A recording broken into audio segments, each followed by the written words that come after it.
to do that real quick. I have had a little amount of time today to do so. Karl, keep them company for 2 seconds. He's back. He's got to tell you about his new glass. This is glass number 2. He drank from it last week, if you spotted it. Did you look it up? Not this week, so I don't remember anything about it. Well, show me your beer. Show him your beer, and then show him your glass while I quickly link on the 2 Nalbinding groups that we're on, because I forgot to do that, and on Reddit. And then say hello. Järn i Norge. Bryggeriet i Frøya. Frøya is... I believe it's an island up north somewhere. Frøya, F-R-Y-A. As in the goddess. Oh, okay. Let's see, sharing to Gudvangen, and then I can take the post. By the way, you have to say where you're logging in from and the temperature. It's very important as we're dying of heat here. What was it today, temperature-wise? Well, we live in the bottom of a valley that is like this. Yeah. I had my first gun at 12. That was without sun. And I had my second one at 3, and that was with sun. And the clothes that work at 12 does not work anymore at 3. As in way too hot. Yeah. No, it's hot. And the sun started hitting our house this week. The wall. I mean, you could actually see sun on the wall. I don't know if we can do that from here. Let's see. Without showing too much garbage. Look at that over there. Inner mess. Newspaper pile, burning pile, everything. And that heater is not in use right now. But look, the sun is hitting the wall. It's huge. It's coming through the window. That's like a really big thing for us. Does Karl have a microphone on? No, nubby. Say everything you just did one more time.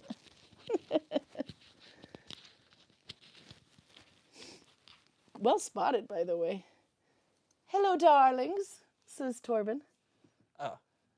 What do you say in return? What's the Norwegian equivalent of hello, darlings? Oh, I don't think we have an equivalent of that. They said we don't have equipment for that. Like, what the hell? Most Norwegians do not have equipment for multiple darlings, no. Multiple darlings. Kjære? Er det hei, kjære? Yeah, but what's the plural? Kjærer? That would be not crows, but the other one. Oh, yeah, you're right. Well, I like crows, but they're black and white here. Well, the cat is getting busy in the... Is magpie the right Get one? over there, huh? Magpie? Yeah, magpie. It's not the Australian ones, you know, the crazy ones that like to attack people, but the other kind of magpie. This one likes to attack people too. Really? But the Australian ones are crazy. Check out the videos. I don't think they're quite on that level. But everything in Australia is more hostile to humanity than everything everywhere else. Yeah. See? Sorry for the last minute post. We're on You can now. do it. Good boy.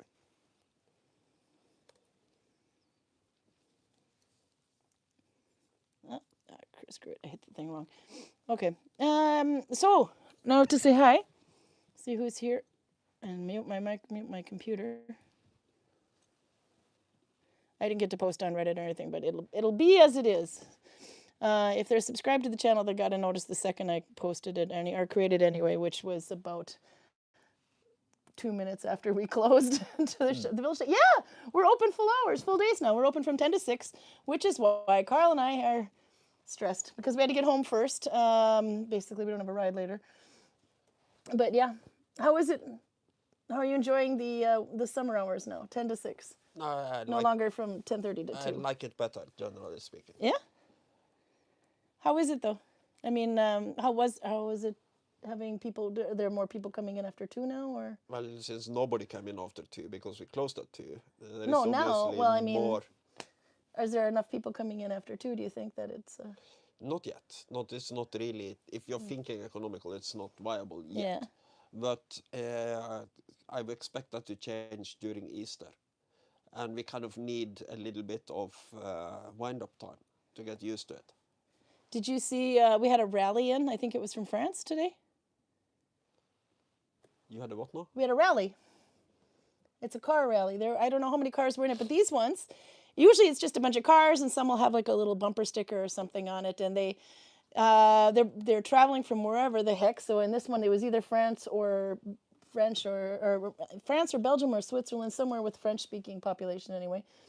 And they drive all up and they have like different meet points. So their idea is to get from one point to another point by a certain time. Then they meet up there and then they try to get to the next point. And it's a lot of cars that are in this rally, like a big car enthusiast group. Sometimes it's motorcycles. In this case, it's cars. But they had full-blown stickers on the side.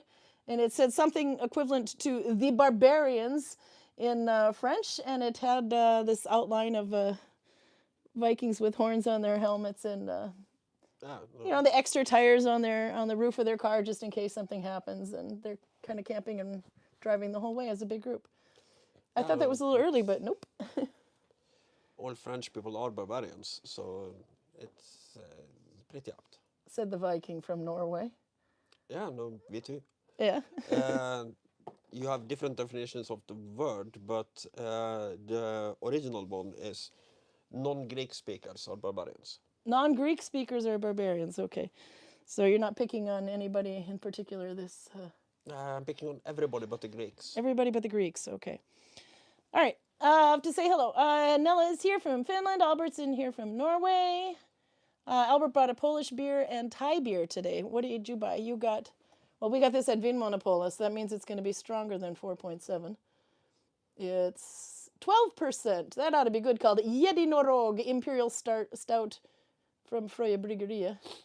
You may open your beer, unless you want to read the backside in a Fröja dialect.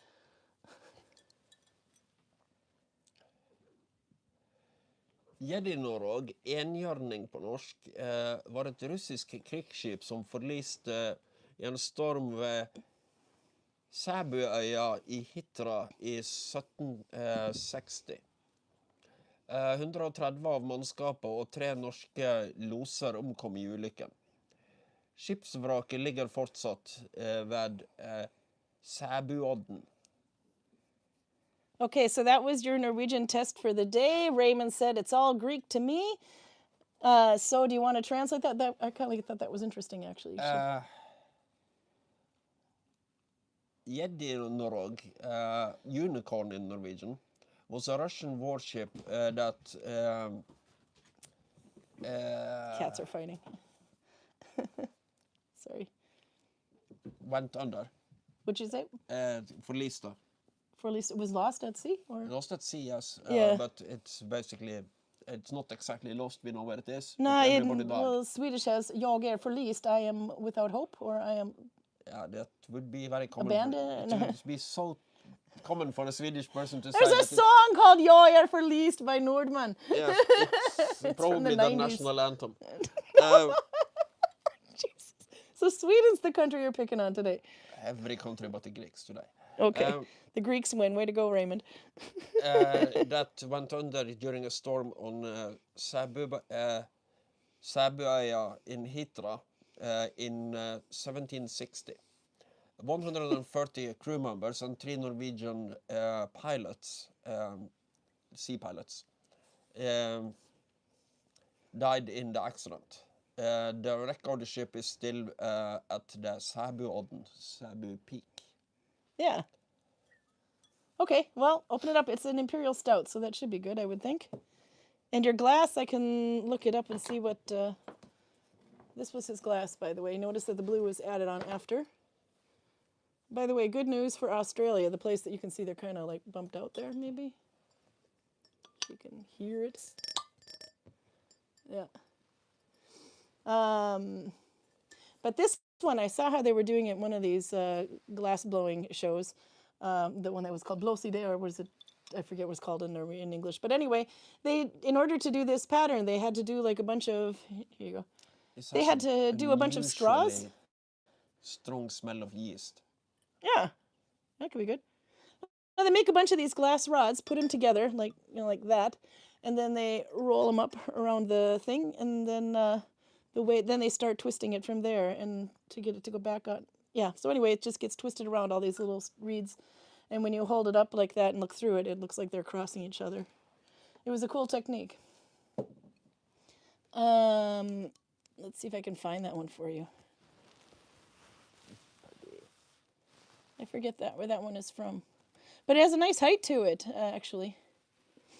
I don't think we have, no, we don't have that one in the shop. Or if we have, it's been a while, though, but... Oh, this is good. Oh, you like it, huh? Karl had to go to the bathroom so bad when we got off the plane that he didn't get to pick the beer. I just grabbed anything that he hadn't tried that looked dark enough, and it didn't have any mango or lemon. I was being nice, because we only have a certain amount that you can buy in tax-free. So did I do well? This one is a good choice, yeah. Yeah. Last week she didn't like the Schlurgen, whatever it was called. I have had it before. Yeah. And it's not really super remarkable. Uh-huh. I don't think it is bad, but last week I didn't have taste buds, so who knows? That's true, and we're still coughing today, by the way. Now we're getting to we're feeling better, just coughing, so we have to now wait and see if we have bronchitis.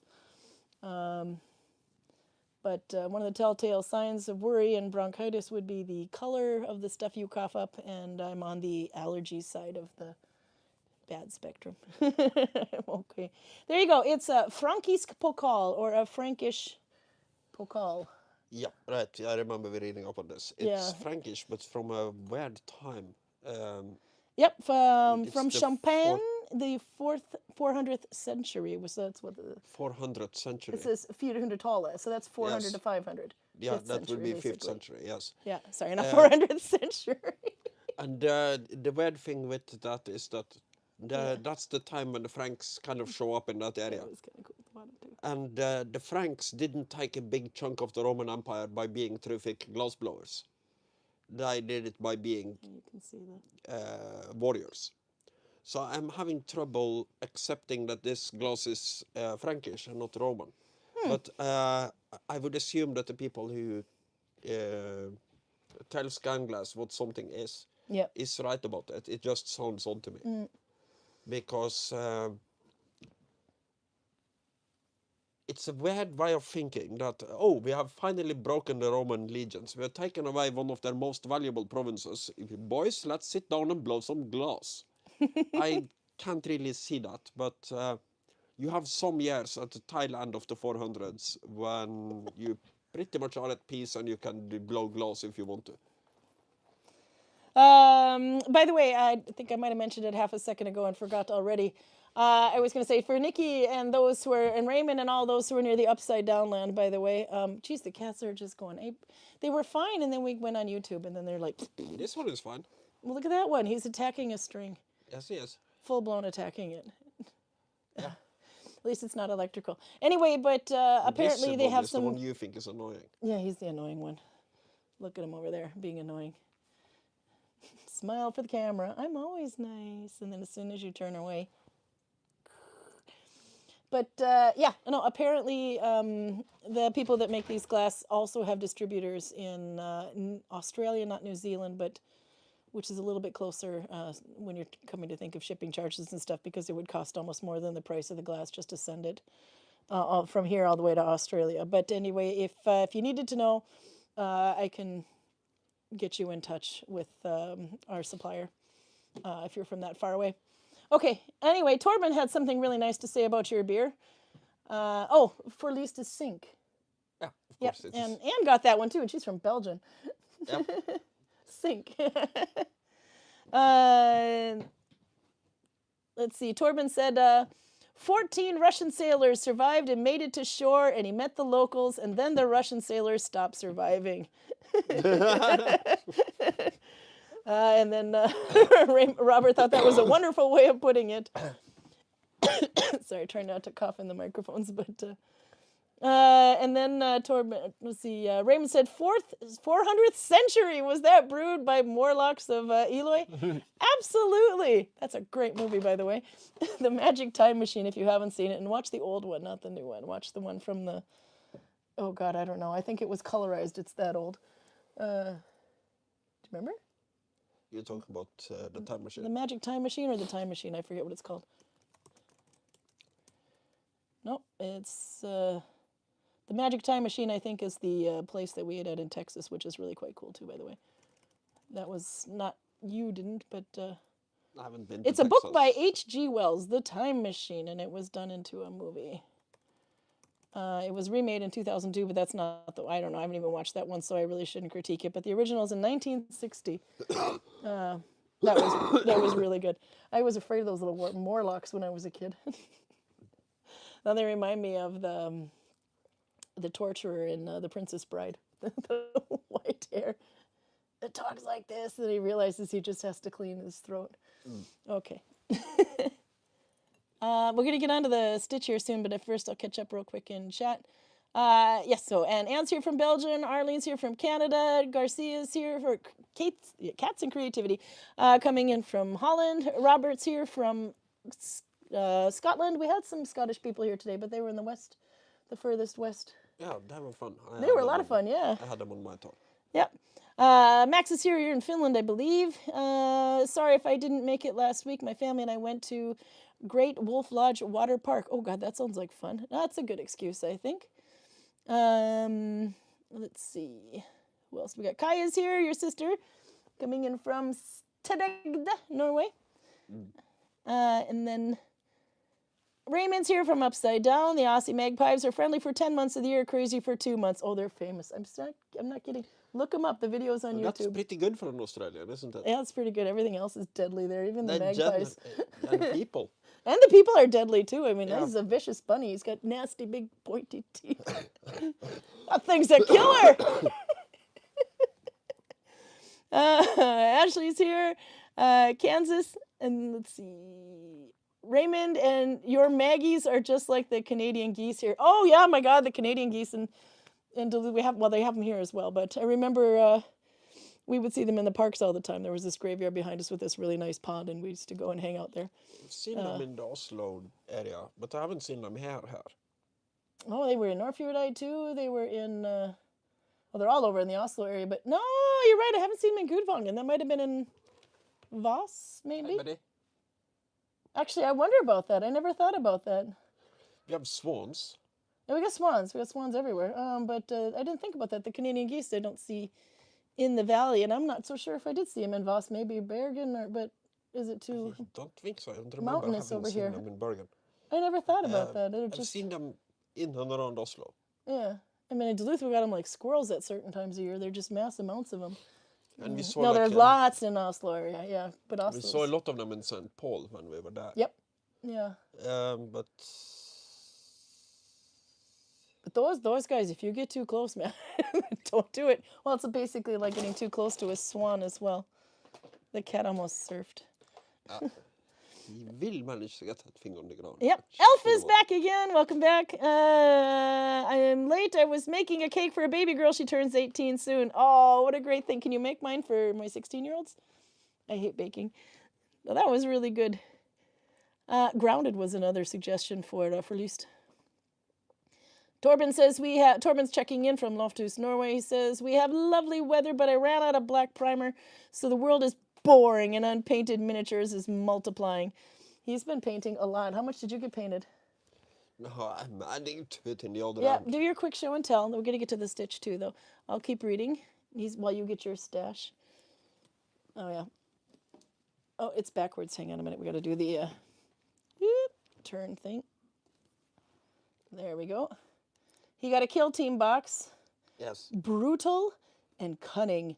Tactical skirmish combat in the 41st millennium and a cat. 41st millennium, yeah. There is another orc kill team. Yeah. In addition to the commandos, you also have the wreckers. Is that what the guys at the bottom here? Oh, there you can see him too. This guy is like a big boss, apparently, the one with the checks. If you stop moving him, it's easier. On this side. Okay, there we go. You picked this up in Bergen yesterday? No, I picked it up in Bergen on Tuesday. Tuesday, yeah, that was this week. Okay. And then you got the Ratlings. I just saw the Rekka crew. Now there's the Ratlings. The Ratlings is just a bonus. I bought it for the orcs.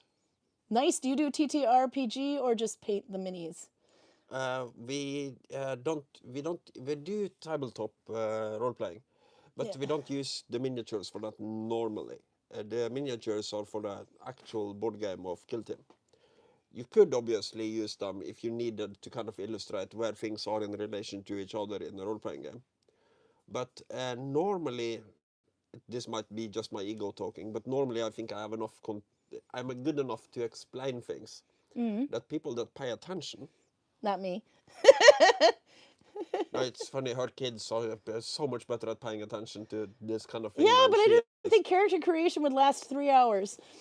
Yeah, but it doesn't That's help when you when you lost me. decide to fry an egg and milk a cow and hit the fence with a stick while you're And actually again, you trying to said, play. she's so annoying, I think I'll date her. Because we got together about 2 months after that or so, Yeah. maybe 3. That shows you. And not to mention, now that you got this nice big box and some other new things in Bergen. And what about the stuff that you got in England that you still haven't opened? Yeah, no, I shouldn't open It's it. right over there. Go and get them.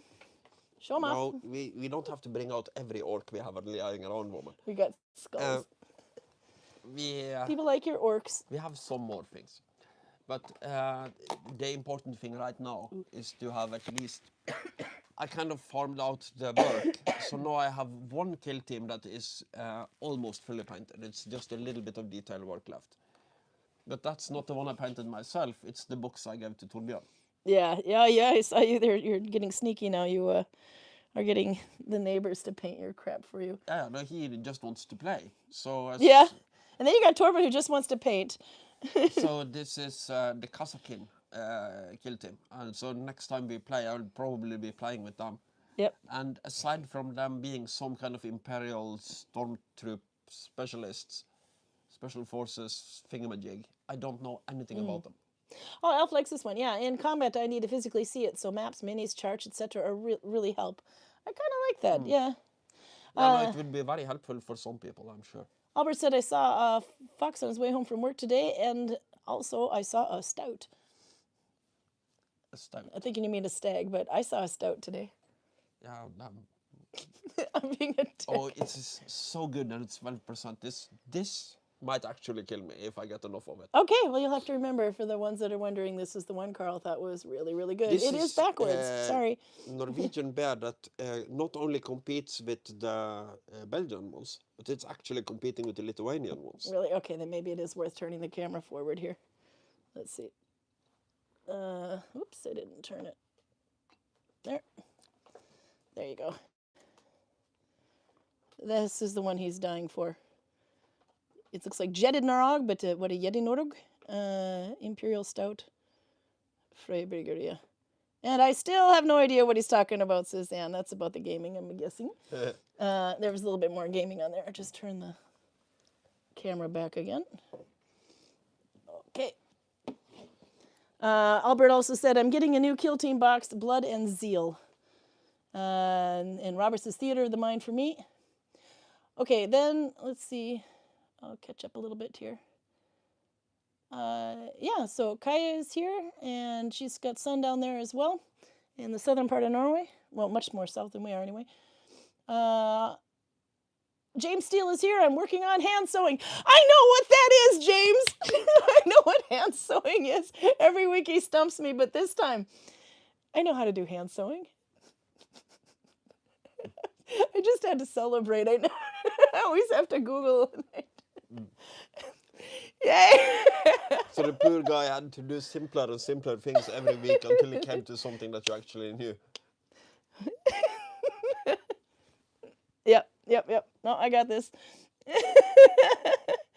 This is one of the reasons I'm not a I'm celebrating. Anybody else celebrating? This is one of the reasons I'm not a textile guy. This tunic was sewn by her, so she knows what she is doing. Hand sewn! Once upon a time, I can have alcohol today, by the way. a lot of years ago, I tried to make a tunic, and I don't know what I did wrong, but I got the measurements off somehow. So what was supposed to be a tunic for me ended up as the nightgown for my 12-year-old niece. Yeah. Maria at the time, so this is a while ago. Oh, yeah. And it wasn't even a pretty nightgown. It was some old curtains. But I managed to mess it up so that it was too small for me. Oh, which is something that is pretty impressive. no, you get clothes because everybody else makes them too small for the person they were intended for. Yeah, that's how I get my clothes. For the most part, until I make you one that's flipping huge. By the way, because I can't have beer and I can't have wine, I'm allergic. I can't have liquor. So we found a new one. It's white chocolate cream liquor by Dooley's. It's so good. And I didn't realize it until after we bought it, but there's a little bit of berries in it, flavor-wise, and I usually don't like berries. But it's just like the perfect mix anyway, where you can't taste one over the other. It's like a blend of white chocolate and, oh, it's so good. So, okay, so that was mine. Prud is here, by the way, originally from South Africa, today from Western Poland. It was boiling yesterday, but today there's freezing wind. We'll get the wind here for sure. She was wondering how cold it gets in July, and for a Polish person, she'll be freezing, but for everyone else, we're up here, we're dying. Nah, No, I can get pretty warm.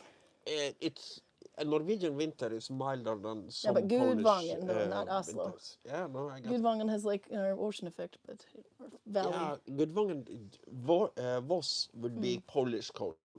Yeah. Gudvangen is more like London cold, Yeah. I would say.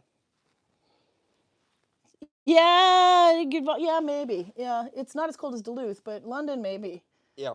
Although London was pretty hot when we were there last week, or 2 weeks For ago now. reasons I can't really put my fingers on, we still get the Gulf Stream effect, even though we are far inland. Yeah. So the Gulf Stream somehow has an effect on the temperature of the fjords, which makes it so that the temperature in here is coastal more than inland temperatures. Inland Norway can get comically cold, Yeah. but the coastal area is generally just wet and depressing in the winter, not actually cold. Yeah. The summer in Gudvangen, occasionally it can get really hot. Because we are in a valley that is like this. So sometimes you have like calm air that is being heated by the sun. And it is straight up painful to guide people for 45 minutes. Yeah. Um, I would say maybe not London, though, because London's got the heat from the buildings as well, though, but just probably outside of London. Maybe. yeah, we might be Swindon was hotter. They had like full-blown daffodils when we left that area. Yeah, Or Ashbury, actually. Yeah. Oxfordshire? Oxfordshire. but Swindon and Leeds were like Norway in about a month when we were there. Yeah, but Leeds is a pretty good distance north of Swindon. Yeah, So, yeah. but it's kind of inlandy, Yeah. and it is way the hell south of here. Yeah, no, it's true.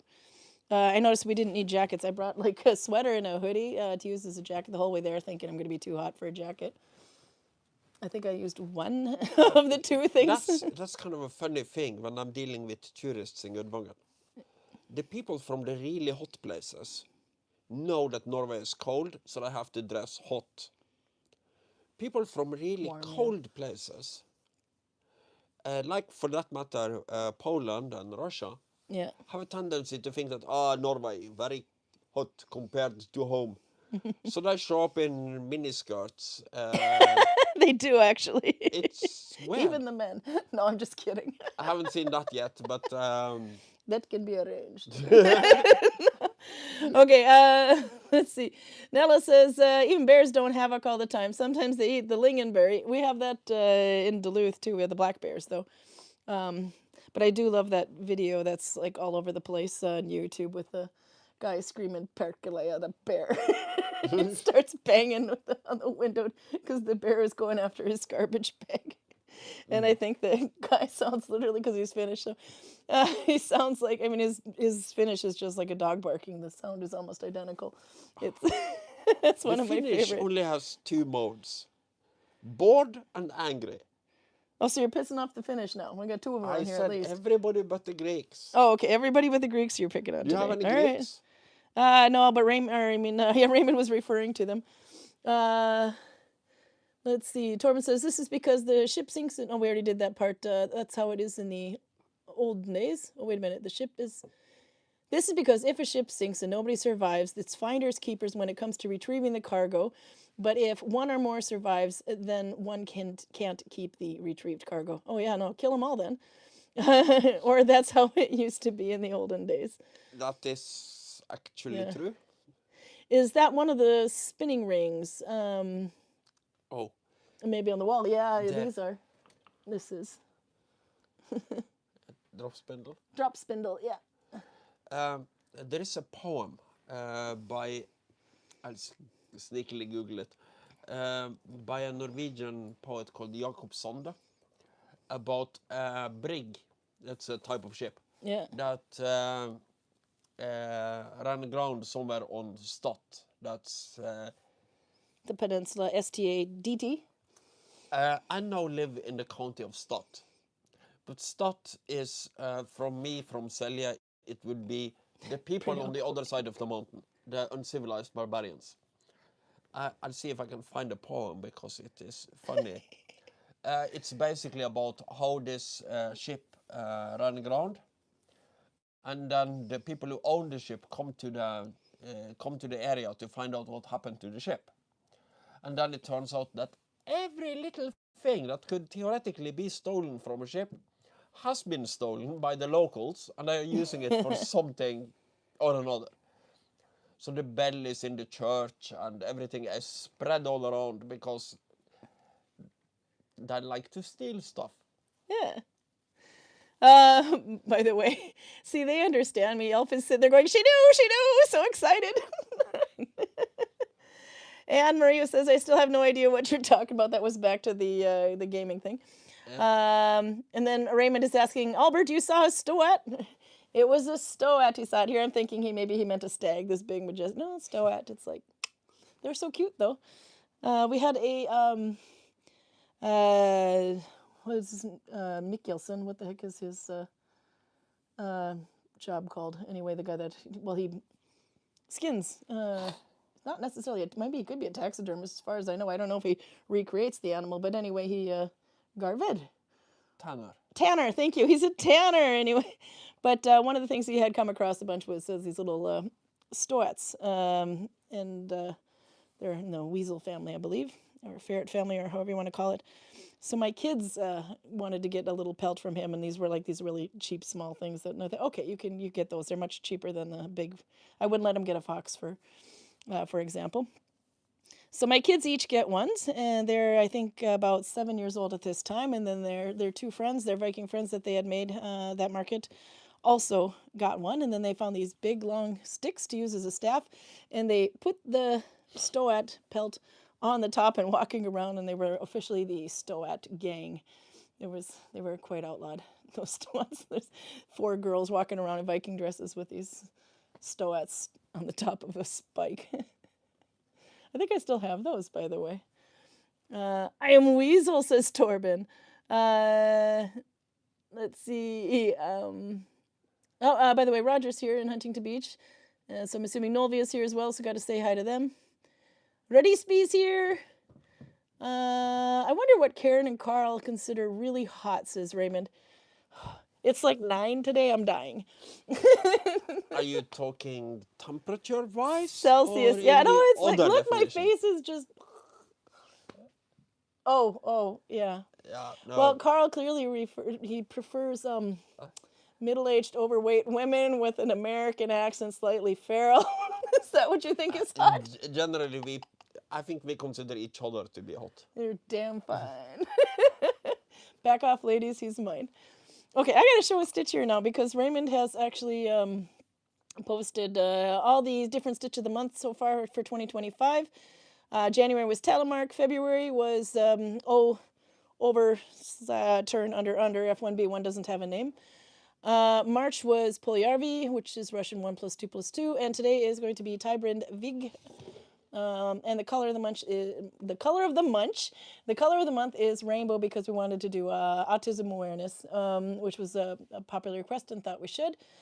So I think I got some rainbow colors up there along that side. I don't know if you can see close enough to it. If I can get my camera to tilt up.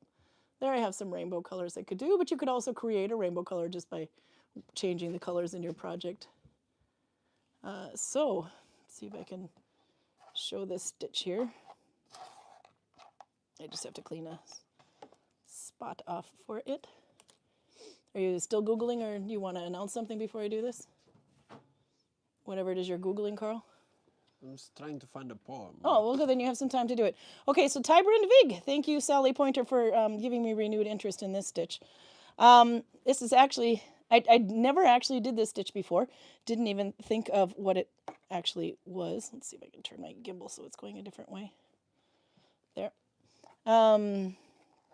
You can see it's going to be a hat, I think. If not, it'll be a bag. I'll show you. Okay, he finally knocked it on the floor. Yep. Cats. It's been trying for the day, so... This is the stitch. I got a bit of shadow on me now, but... and what you can see is it's actually, if you look really close, it's the blanket stitch, or simple looping. Except you're going around a core. In this case, I'm using purple as a core. So you get this one, you can see it better in the thumbnail, is actually, my yarns fell on the floor. It's one of these that I used in January, and because I have a lot of it, and one of these purple that I'm going around, because the purple is very bright. I don't know if I make anything out of that. It might be a little too out of the Viking spectrum. I mean, they could get purple, but it was such an expensive color, so I don't know if making a solid hat out of this. But I have a lot of it, this periwinkle purple. So I thought I could maybe knock it back a peg if I used it as a core. So for those of you who crochet, then you'll kind of understand the concept of going around a core. The important thing is don't let your yarns cross. There, you got to keep one going around the other. So normally, there we go. So we'll put the purple one behind. The reason I did two colors is so that you could see that it's a core as well. So when I was learning this with Sally, we were doing plant fibers.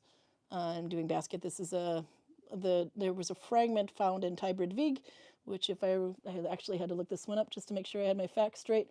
According to the great source of Wikipedia, and there was a fragment that was found dated from 6,500 BCE, found in Nahal Hamar Cave. That's the oldest. No, that's the fragment of the oldest known fragment of Nalbinding. Sorry, not Tybrind Vig. Okay. Oh, that's why it took me to the Nalbinding page. I wanted the Tybrind Vig page. Oh, maybe no, it's on the same page. Just where in the heck is it on the page? There we go. 4200 BCE was found. Another fragment was found in Tybrind Vig, Mesolithic fishing village in Denmark. So that would be the correct one. Skip the 6500 BCE, and we're going a little bit later, more modern, to 4200 BCE. Okay. Anyway, and it was done with plant fiber. It's just little fragments, so we don't know what it is.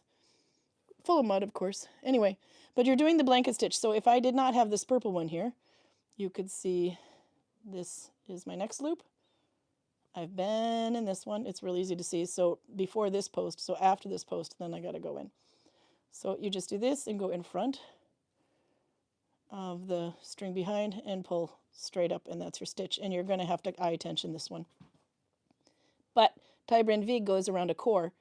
So then you have this other string just running along behind it, and then you go otherwise, just like you would before, but you're going under your core. So it kind of goes around and then in front of your back one and pull through. Like that. And that's all Tybrind Vig is. So if you didn't like simple looping before, or the blanket stitch because it's really twisty and stretchy, this, which I don't actually like that stitch, to be honest, but it drives me nuts. But this was a more viable way for me to do it because the core stabilizes it.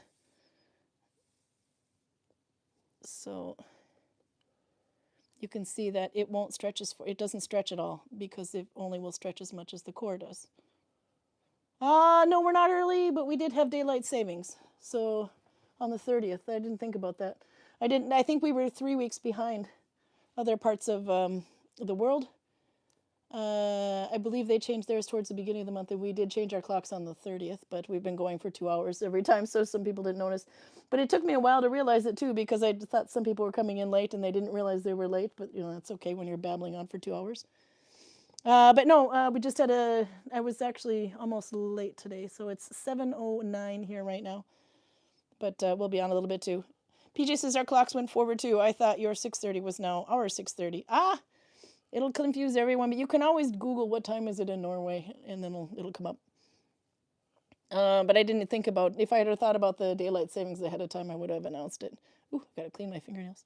Okay, anyway, so yeah, you're doing the blanket stitch, but you're going around a core, which is the purple one here.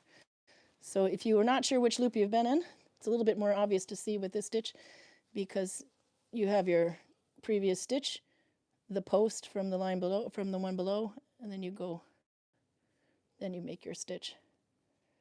So yep, you're going around the core, which is the purple yarn, and in front of your actual yarn, which is the blue, and pull through, and you're gonna have to eye tension it, like I said. Just about like that is what I'm doing for everyone. If I make it much tighter than that, it'll kind of go wonky. So the trick on this one is the stitch is not that hard, but the trick is to keep your tension good. You also don't want to pull this one. See what happens if I cinch it? All of a sudden you can really change the size of your project by doing that too much. So you kind of need to see on each one. And you can tell mine's got a little bit of wobble issue here. It started to go wave, and here was going a little bit wavy, and then I did one row without any increasing and kind of fixed it a bit. Then it started going wavy again, and then I had to do another row or so without increasing, and I think I've not been increasing for about 2 rows. There's a little bit of waviness in here, but this should steam flat. But now you can see it's clearly going up on the sides now, because that's where I've stopped increasing. Now when you run out of core, how do you put another one in? You can see here I've left the threads in. This is my old one where it ran out, and this is where my new one is added in. So what you would do, just like you would with crochet, if you only have, say, about this much left or so, you can already take a new thread, set it in on top, and then go around both of those threads at the same time, and then do your stitch. And when you get to the end of your old core, then you just kind of drop it and continue on with your new core. What the hell did I do here? Ah, my tail is stuck. Got an extremely long tail. There we go. So anyway, eventually then you're doing 2 for just a little while, and then when you take out the old one or the new one, tighten it in later, and you can fix it. You can also, I didn't cut them off intentionally though, so you could see it, because normally you don't have to knot them in or tie them in, you just cut it because they overlap for about this much on mine. But it doesn't show that it's actually 2 threads there. Maybe if you really shoved it in your face and looked, you can see there's actually 2 purples there. But it's quite easy to do. So anyway, my yarn I doubled it up in my needle and it went like hell. So this one, thank you, Sally Pointer, for the inspiration, because I did not like this stitch normally, the simple looping one. But just by going around a core, simple looping around a core like that makes a Tybrind Vig. I have gone around a core before. That's what made me want to do this in 2 different colors. I've done it with Finish 2+2 or Oslo. Any other stitch you can go around a core as well. Just remember that your fabric will not stretch beyond the core because there's no stretch in your yarn from before. So it won't stretch any further than that. But anyway, it was kind of cool to play around to see what the effect is. And then, of course, the other obvious reason I chose 2 different colors is so that you could see the core. But when we were playing with plant fibers, it was all the same color. But it's really kind of fun. It looks a little bit like brick, a bit like basket. If this doesn't turn out, it's going to be a bag. We shall see. But I will steam block it to try to even out the waviness. Okay, Karl, what did you Google? Yes, I did. What'd you find? I can't find the poem, neither in Norwegian or in English. But Jakob Sande was a poet that lived in basically this area. He's from Dale. It's one of the places the train stops when we go with the train from here to Bergen. Yeah. You probably know it for all the wool. The train station has the wool. I was talking to my mom, and she's like, yeah, we could meet in Bergen. I kind of want to go to that yarn stop, the one at the train station. I'm like, She doesn't know how to get around Bergen, but she knows where the damn yarn shops are. And he was born in 1906, and he died in 1967. So, but his poems are very funny and very horrible. So it's about really, not all of them, but most of them are about something that would be really tragic if you just kind of go, okay, this happened. But the way he writes it, he makes it so incredibly comical. One of his most famous poems is called Likfunn. Basically meaning the finding of a dead body. And it starts Så fant jeg han Ole Johan. Han lå der og råtna og brann. Oppi Håsteinshagen. Med solsteikjen midt i magen. It's basically about a rotting corpse. I was just going to say, I'm sorry, I must not have been paying attention. No, you get it. But he's so good with words. And that's what gets Karl hot. He speaks a dialect that is very close to mine. And he can make things like, well, he has another, this one is mostly straight up funny. Do you need to cough? It's hard to make it make Yep, still fighting a cough. Make sense when I'm speaking English. But it's about an old guy who has a cat. The old guy decides that, okay, since I have nobody to take care of the cat when I die, I should probably kill the cat before I die. So he tries to do it with dynamite, and he straps a stick of dynamite to the cat, lights the fuse, and then he throws the cat out and hopes for the best. But the cat really wants to get back to him. So the whole poem is about this guy trying to run away from the explosive cat. It is hilariously funny, but you probably yeah. You probably have to be Norwegian and have a dark sense of humor. What's his name again? Speak my dialect to really appreciate it. What's his name again? Jakob Sande. Jakob with a K, Sande. Okay. If hopefully I spelled that right. Torben says, Han Simon iste, og katten var mett av alder og går, og boa var rede for vatten, og boa var mest uten hår. Do you wanna say that what that means? I gotta say boe, B-A with a circle over it. E, that's not my dialect. So I don't know what that is. Is that a boat? No. Both of them. Okay. Oh, the both. Boda. Ah, okay, I got it. They skipped the D. Så Han Simon i større, og katten var mette av alder og år. Simon and his cat were both old and full of age, or full of age and years. But not full as in like full as in you ate too much. Kind of full. Yeah, kind of. Yeah. Og boa var redde for vatten, og boa var mest uten hår. And both were afraid of water, and both were mostly without hair. That's how it starts. That was cute. No enter dynamite, and Oh, Max was referring later that he's on a needle binding break. It's not like I'm quitting or anything. I just want to try something different instead of the same thing every time. Like, I just want to be more productive and consistent with my hobbies. You have to change it up. Your hands will thank you for it. Kristen, for example, is coming to Gudvangen soon, and she told me that she was going to be bringing a bunch of hats to put in the store, and I'm like, yay! Now I can do some embroidery for a little while, because I like to change it up too every now and then. So I've got another one of these started. It kind of looks cool with the color change. I didn't realize that, but he's actually not done yet, so he's supposed to be all blue. Anyway, but no, you got to change it up a little bit, otherwise it gets dull. So... You know Haraldur, right? Yep. I was talking to him this morning. Yeah. And he's American, by the way. Yeah, he's American, but his taken on an ancestral name. Yeah. Immigrated from this area back in the 1950s. Yep. And I thought my version of Håvamål was in archaic nynorsk. But holy hell, his version is much more archaic. Yeah.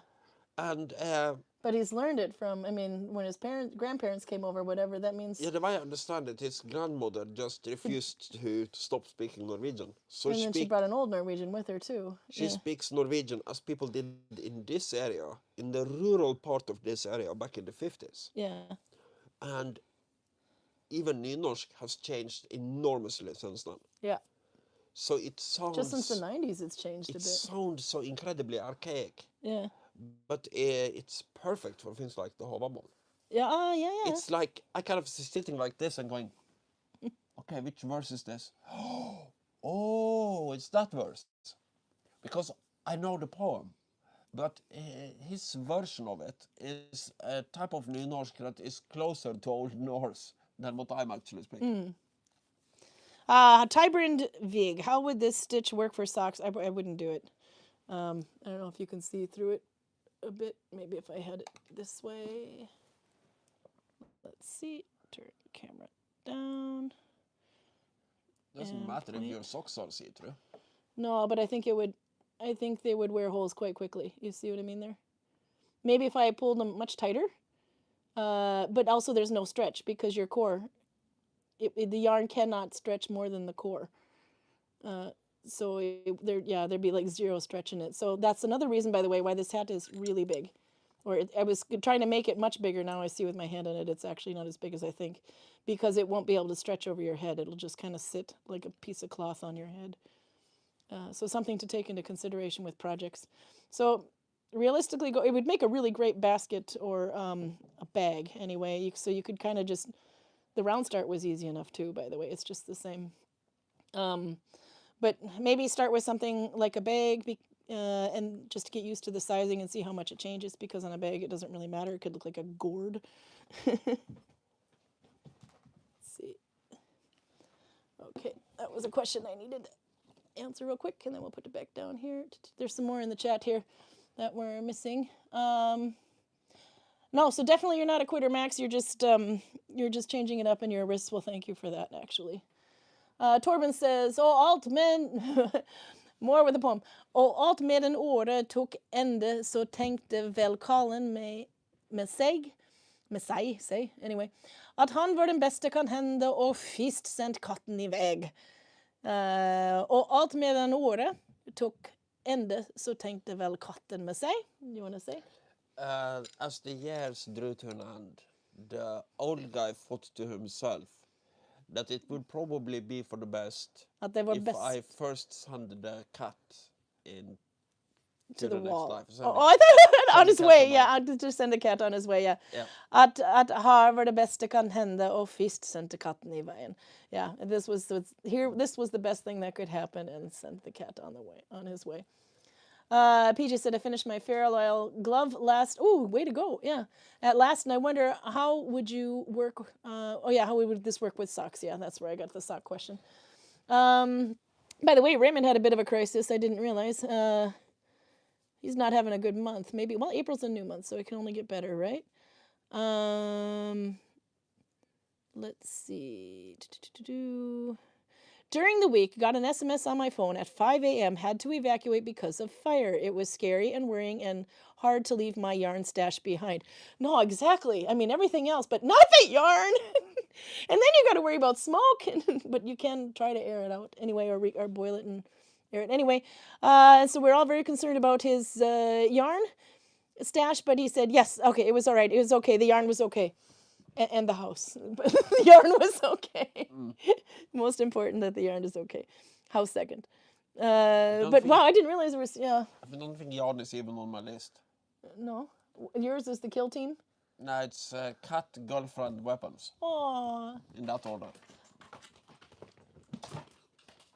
What the hell?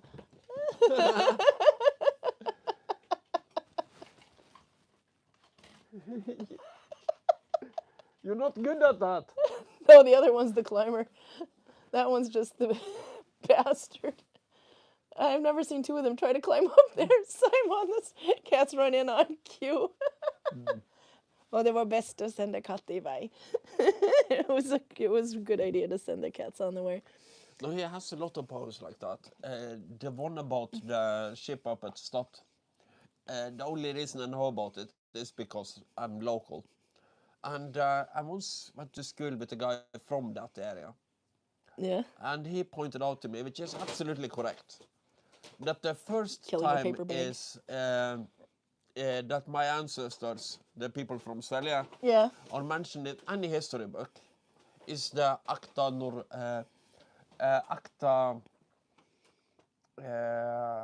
Oh.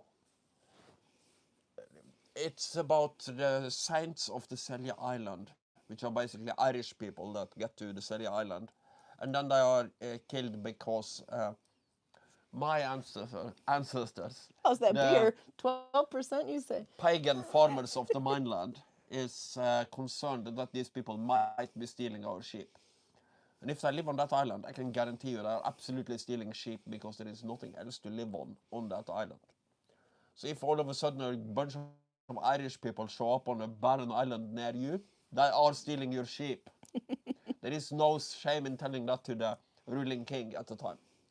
Håkon Sigurdsson Jarl, by the way, who doesn't like Christian people even a little bit. But yeah, no, the first time in history that we are portrayed kind of like bastards. And he points this out to me, and I go, okay, that's a good point, but... And then I go home and read the poem about how his ancestors basically robbed the ship blind and stole everything that was in it. And how the church bells are stolen bells from an English ship that ran aground on Stad.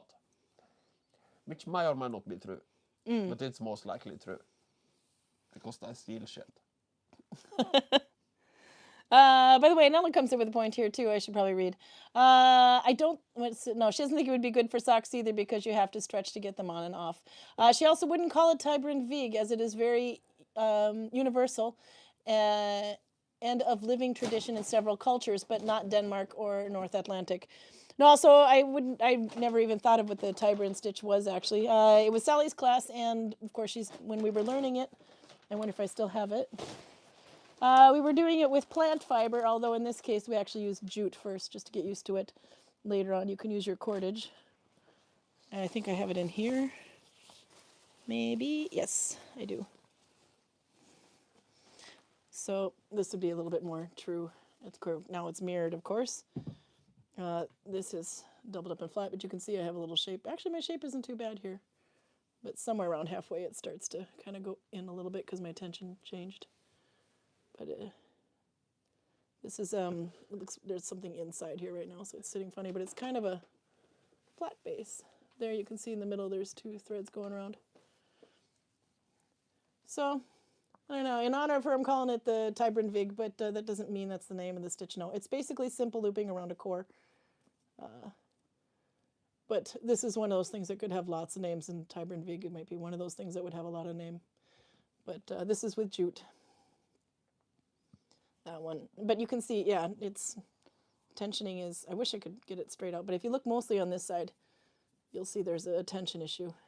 Even if I try to stretching it out, it's still a little bit bigger at the base because I got the hang of it, so it was getting a little tighter and tighter. I have to force myself to not pull the core so tight.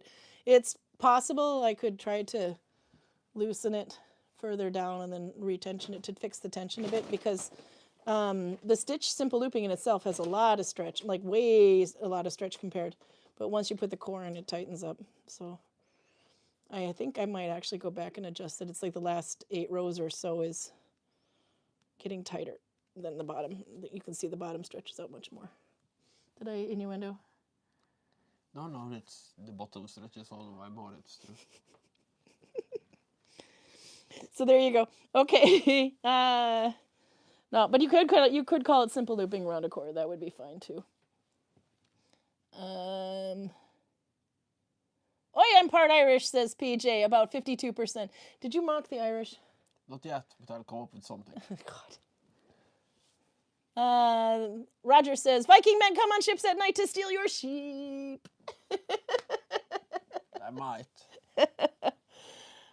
It looks so dense, like a fishing net. Yeah, I gotta say, I actually like it more like this.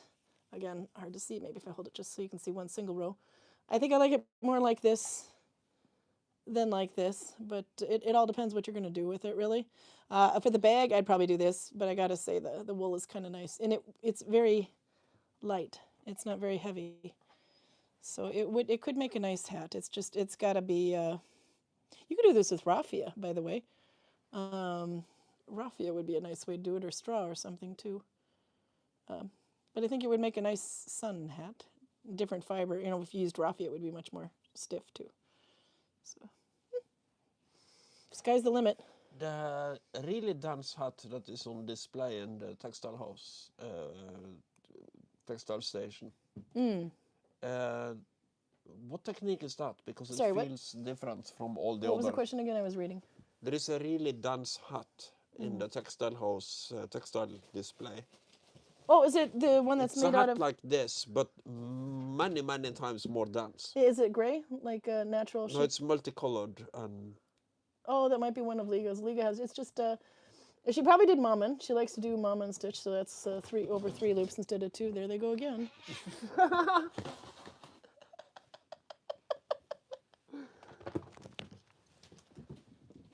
All day on YouTube. They're acting weird today. As soon as we walked in the door, we're like, okay, now they're just fine. They're watching us come in. Start putting the groceries away, get quick, set up for YouTube, and then on cue, bam, there they go. They're live. And wild. Now it says we don't call simple looping and cross knit looping nahal hemar or loop and twist freezak either, as those are universal as well. So that's why we call them by the structure. Okay, I have no idea. What would you call this one then? Because I could call it simple looping around a core. Maybe I could do that, called Tybrind Vig / simple looping around a core. But if you look up a video, Tybrind Vig stitch, Tybrind Vig stitch, then you'll come up with Sally Pointer's video, and she'll show you how to do it. She's got a lot of great stuff on her channel, by the way. So take a look and see. So I'm not really sure what to call that anyway, but maybe that's why I never thought of. I don't know. I never thought about learning the Tybrind Vig stitch because I don't think I saw it as a stitch, but more as a find. But that hat would make a nice beret. Raymond makes a beret. Maybe he could do it. It would, actually, because it's got that texture to it. It would. Look at that. It's like a flying saucer on my head. It could be good. Meanwhile, you're wearing your Arboga hat like a turban today. I don't know how you did it. Check them out. It's like a turban. oh, there's a Like a little fold here. You folded it somehow. Don't see how I did that, because this is how I normally wear it. I just kind of flip it up. Yeah. I noticed, actually, you're kind of... If it's cold, I usually wear it like this. Yeah. So this is... And now I look like Odin. Yeah, you do. But in hot weather, that's kind of too hot and blasphemous, so I do it like this. When I first started making hats, that was the famous question, is how long do you make your hats? Because a lot of guys like to wear them short, like what you're doing right now. So I thought maybe the length. So my solution to that was just make it so that it comes to the bottom of my ears here, and they can just flip it up if they don't like it. And you're a prime example of the guy who just flips it up if it's too long. Yeah, of course. But yeah, I never thought of that. Yeah, some people actually want their hats to stop at this height. Yeah, no, it could even be longer. I would just flip it one more time, like this. So You look like you're going to go sailing. the further we go into summer, the more Jewish I'm going to look. So now you're picking... You almost look like a little, with this... No, that's not actually Jewish. It's more like Italian. French. Rally! I think that would be very cute for this summer. Yeah, no, I think it could be. Simple looping, says Nella, and carried thread or simple looping around a core. Okay, so next week I'm going to write Tybrind Vig / simple looping around a core. I think that'll make both parties kind of happy on that. But the important thing is that you know what the stitch is. It's a little like February stitch. It's harder to remember it because there's no name. You just have to remember O/UU. Now that we are trying to take this YouTube thing more seriously. Yeah, we got to put out more stuff now. One of the things I've been thinking about is to make some kind of merchandise. And one of my... you get to do that, though. That's too much work. One of my ideas that I haven't really put into... aside from having the idea and telling her about the idea, I've done nothing about the idea.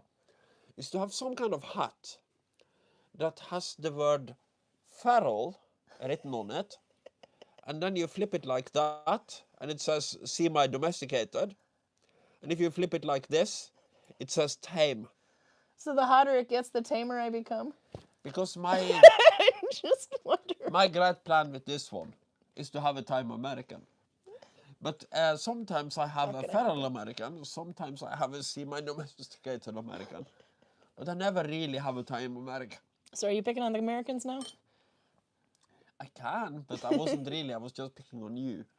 Specifically, not. I just want you to know, generally. if you look in the chat, the Norwegians are far outnumbered, pal. What number by whom? By the rest of the world.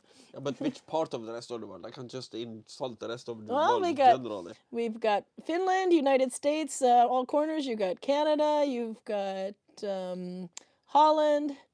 Well, South Africa and Poland, if you want to take Peru into both there. Oh, by the way, Doro and Karsten are here. So Germany, Scotland, England. I don't know if it makes sense to treat the Dutch and the South Africans as two different things, because they are basically the same thing, and that's Dutch.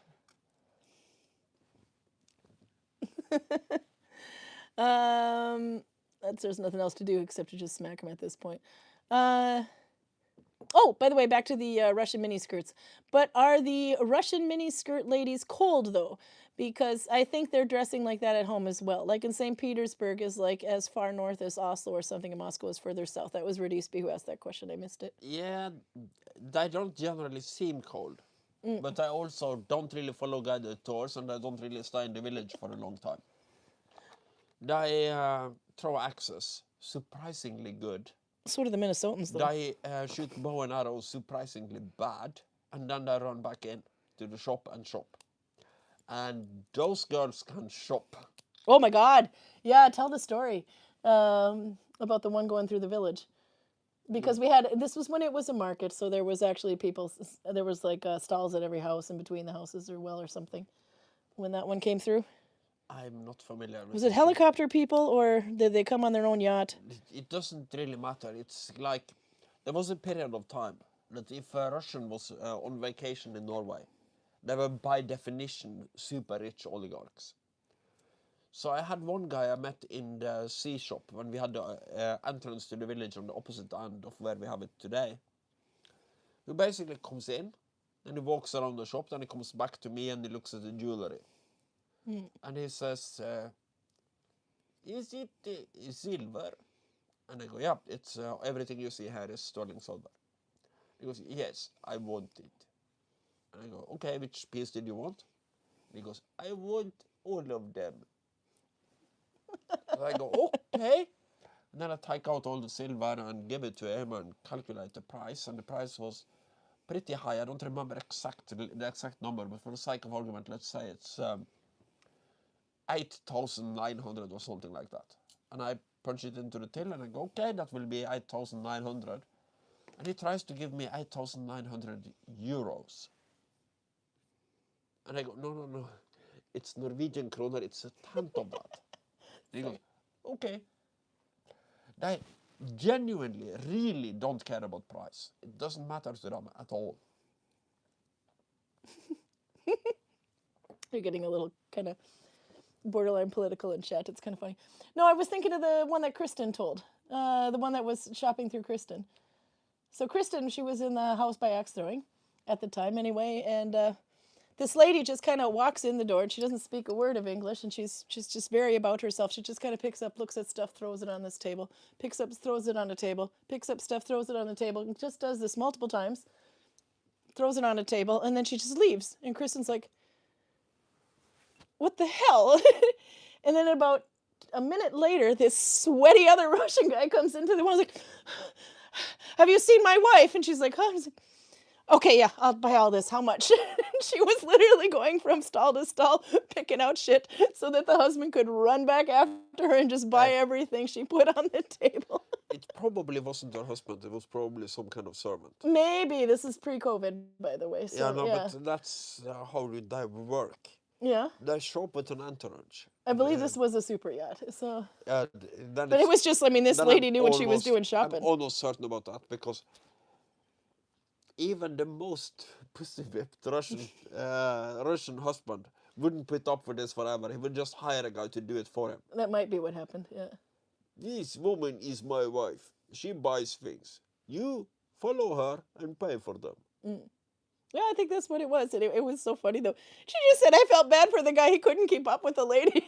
He just kept running. This, okay, here, and then runs. Yeah, no, their concept of the value of things is completely different to ours. I'm reading in the chat. Are you ready for it now? They're kind of bashing you here. Bashing me? Yeah, you have it. No. Bring it on, woman. Raymond says, careful, Karl, you'll get Karin will impose a tariff on you. And then, what else was it there? Then Amaro says, don't insult the Belgians. We might put a high export tax on the beer. Then Torben says, never be rude to an Irishman, no matter what you do, with some music tunes. The one thing about the Belgians, because the Belgians come in two flavors, you have the French Belgians and the Flemish Belgians. I can always insult the Belgian, and I will have the other half of Belgium applauding me for it. Oh, I'm sorry. It was like, I could see you still speaking on chat. I mean, in the screen in front of me anyway, your mouth is moving, but no noise is coming out. And I thought maybe you were doing this. I don't usually do that. And then Reddy Spain says, laugh my ass off, Karl. Why didn't you just accept the €8,900 oligarch money? I try to be nice. And also, we kind of have to... I have to account for the money that comes into the till. So if there all of a sudden is like an enormous amount of extra money in the till, even though not everybody understands that, that's as big a mistake as if there is way too little money in the till. Yeah. And the other alternative would be me stealing the money, and that would absolutely not be acceptable. So you kind of just have to be nice to the Russian oligarch and hope that he is nice to somebody else somewhere down the line. Yeah. Your French haute couture again. Although I kind of got to say, when I push it in like that, they can't see it too well there, but turn your head. It's kind of like Wimpy from Popeye. I will gladly pay you Tuesday for a hamburger today.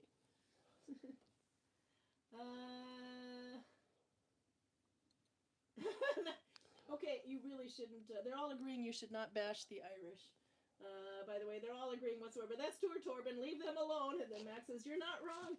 But I think the most basic thing to know is to be more honest and open-minded without getting political. And then Robert says, and for God's sake, don't mention religion. Yeah, no, see, we got to be... Irish is the ones that I'm not supposed to be messing with. And don't get religion about it. If you cancel... By the way, I didn't realize last week when we were sending that it was the end of the month, which means my data is overextended. So the amount of pictures we were uploading, my phone couldn't keep up with it, or my internet couldn't keep up with it. That's why it crashed. No copyright issues, by the way. Are you familiar with the type of sword called the Norwegian long axe? It's the Viking sword that is flat on the back and then is sharp on the curved edge. You only find them two places in the world, Western Norway and Ireland. So it should give you an idea where my ancestors like to spend their summer vacations. And don't be mean to the Russians, says Novia.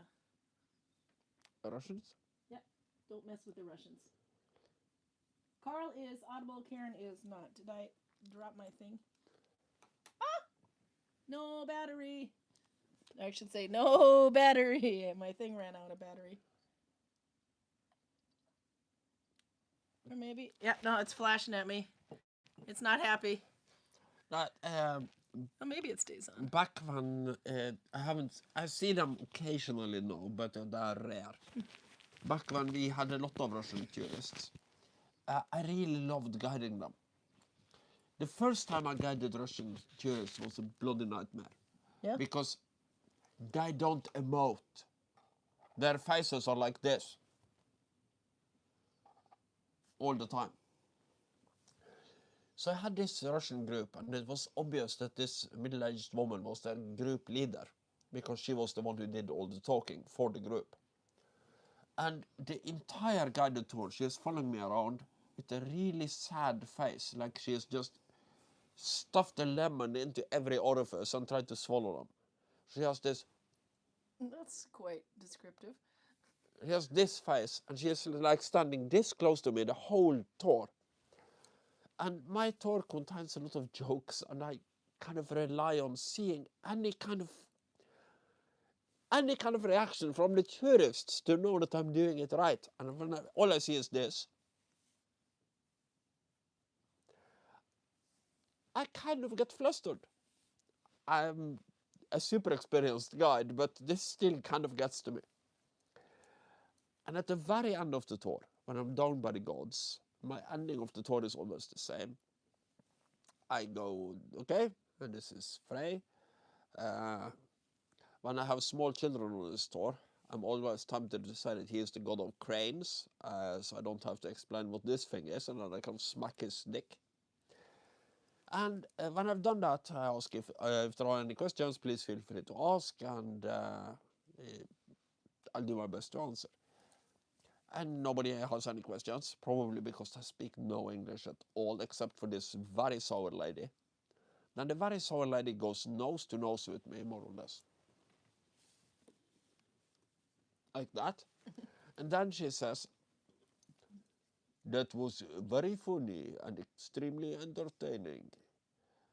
Do you like the Euros? I'm like, yes, I like Euros just fine. And then she gives me 70 euros as a tip, which is pretty impressive.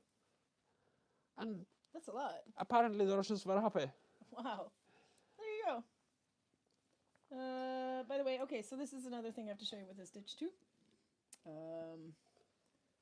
Depending on how you hold your needle, look at that. It's getting, so you probably shouldn't have a really long tail. I kind of did that stupidly. You need more of it? I'm sorry, show Karl. More of this. Very good. My microphone is still dead. Okay, yeah, no, so. Let me steal Karl's. I think I just took out his hair with it. Did that hurt? Overly enthusiastic American. Peril, some would say. It's getting hotter. You're still at semi-domesticated levels, but... Okay, no, my microphone's still dead, so I will take this one off. Yeah, no, I see the blue light's completely out. Okay.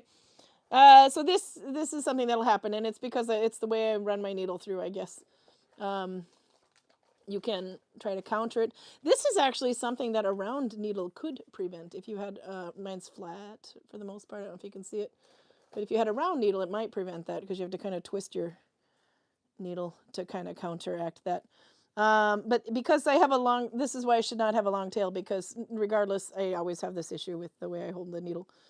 In this stitch anyway, simple looping. So if I have to drop the needle and then I can untwist it. But if it's too much yarn on there or too much length, I won't be able to do that. Because you're going around a core, you can't exactly drop the work end of it. But now it's better. So that's one way to fix it. But yeah, then you don't want to have a lot of length on this end. Otherwise, you'll have to stand up in the balcony or something and hold the work upside down. If I didn't have a core on it, then I could just drop it that way and let it go. But because of the core, it will just keep spinning around and making a bigger knot. So I'll show it one more time since he's out smoking. Yeah, yours, PJ says, hers is getting very twisty too.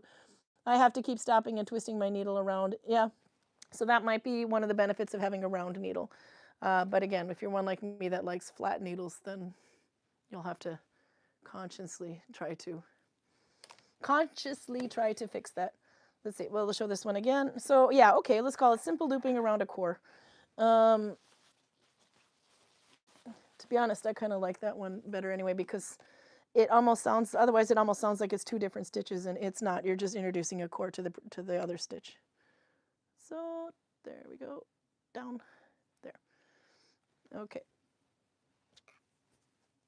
So we have, there, if I can find it again. Here we are. I miss having the light straight on top here, so it's a little bit shadow. But yeah, so the trick here, you don't want to pull this too tight. It needs to just lay down. So again, I always have some hanging loose. Don't have it like right into the yarn like that, because it'll unconsciously pull this tighter and it'll get, it'll make your work wave in and out. So there you are. This you can see if you follow the blue yarn. there's like each post for my stitch below. Sorry, I keep tapping the gimbal. So my last loop is between these two posts. So my next loop will be between these two posts. So I go under the, or from the front, under the core, and on top of the blue yarn, your main yarn. And that's all it is. But you have to eyeball tension. This is going to be the hard part.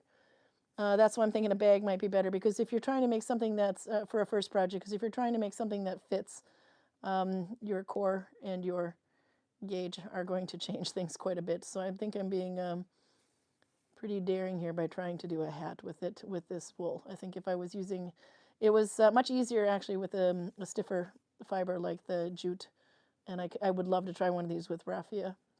Ingela Anderson has made some Nalbinding with raffia. I don't know which stitch she used though. But that would work. You would have much more of a, yeah, I think you would have more control of your gauge, because this one is all about the gauge. But yeah, there's my preview. If I want to increase, by the way, one more time in the same, just like that. If I want to decrease, I would take, see there's the post here that I'm supposed to be in between these two and these two. I would take that one and then go over to the other one like that, and then go under the core and over my yarn. So that would be, but I started in the middle because I thought it'd be easier to increase than decrease. But I also noticed my regular increasing algorithm, or what do you want to call it, would make it wavy too quickly. So I had to keep adjusting. But you can always just not increase for a while. Just keep an eye on it. Fuzzy's looking your beer bottle. Yes. Karl says, have I mentioned earlier that Fuzzy has great taste in beer? Oops, there we go. He was licking the outside of the bottle. He was licking the outside of the bottle? Yep. There, you didn't have a microphone. No, the thing is, it seems that the universal rule with beer. How would you make a small hole? Yeah. That the good ones have unpronounceable names. You really need to drink some soda. The good ones have unpronounceable names. Yeti Norog, I would think. Yeti Norog. Yep. I'm guessing. We need more of that. We need more of that. You liked it. Okay, Oh, I'll yeah. have to take a picture of it and put it in your favorites on your phone. It's Here you go. You have one job. Take a picture, put a heart on it, and then when we're at the Vinmonopolet, you can find it quickly. Because you'll be able to find the one bottle of beer in your 2,000 cat photos. It breaks my brain, but it's really good. It has 12%. Did you eat lunch today? No. You know, it helps if you put the light on it. I think it's fine. You just took a picture of a brown beer bottle. I know what that is. Oh, it's starting to get lighter. Okay. How would you make a small hole? You would be pulling the stitch tighter, I guess, if that's what you mean by is your tensioning.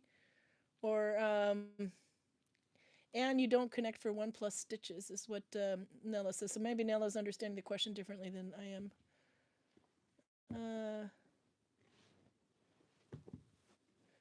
What do you mean? Yeah, I'm not quite sure if I understood the question anyway. Because I would think if you want this stitch smaller, then you can pull it tighter, and that would make it tinier. Yeah. Do you have any Scottish viewers? Yeah, there's one or two from Scotland right now on. Robert is on. He's coming in August, by the way. Are you going to piss off the Scottish? Probably a little bit. I'm sorry, Robert. You know the tourists today that were Scottish? Yeah. One of them was from the same village as the short guy from a Scottish BBC that was here. Oh, yeah. I'll look up their name. Hang on a minute. Yeah, go ahead. And the BBC thing was kind of... it was kind of weird, because when they talked to us, we got the impression that they were making a serious documentary. And when they show up, they're just making a comedy about two guys traveling through Norway and doing different things. But when I talked to them on the phone, they were asking me about this battle that happened in the late 1100s or early 1200s between the Norwegians and the Scots. And I have no idea, because in Norway we consider this to be medieval times, not Viking Age. But the Scots consider this to be still Viking Age because there was some disagreement between the Norwegian kings and the Scottish people and king about the ownership of the Orkneys long into the medieval age. So the Scottish consider the Viking Age to last until I think it's 1235 or something like this. So when they are talking to me, they are talking about things I have no idea about because it's medieval. It's not Viking by the Norwegian definition. And I seem confused why I don't really know anything about it. And it's like, I'm biting my tongue so hard not to say that, okay, you are the only ones that consider the Viking Age to last until 1245, and we just don't consider you to be that important. Okay. By the way, Does that constitute an insult to the Scottish? I wasn't paying attention. The attention span of the American. I started reading chat. Hang on a minute. So then I have 2 countries insulted. Fuck you and the American you wrote in on. That would be me.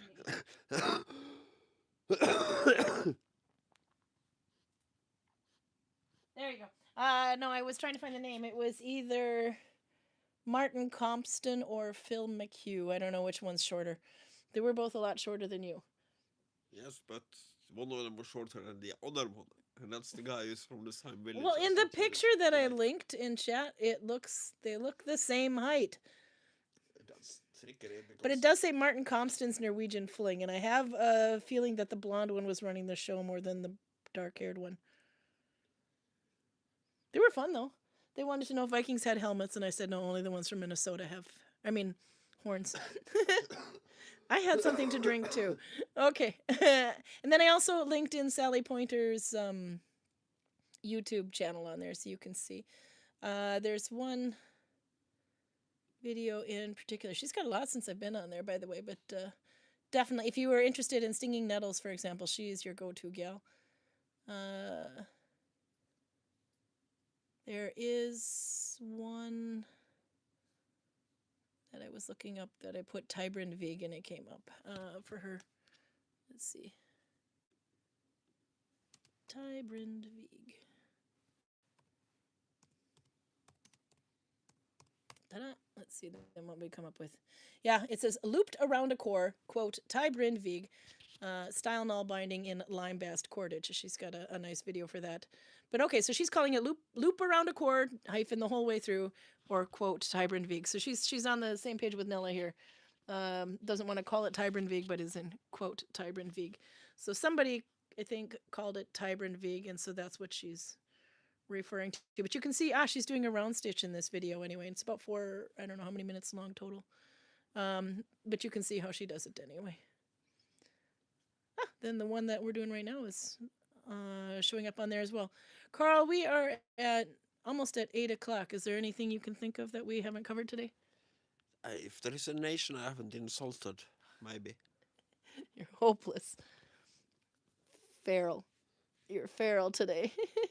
Oh, now your hat just gets worse. The many different ways to wear a null-bound hat. This is your fault, by the way.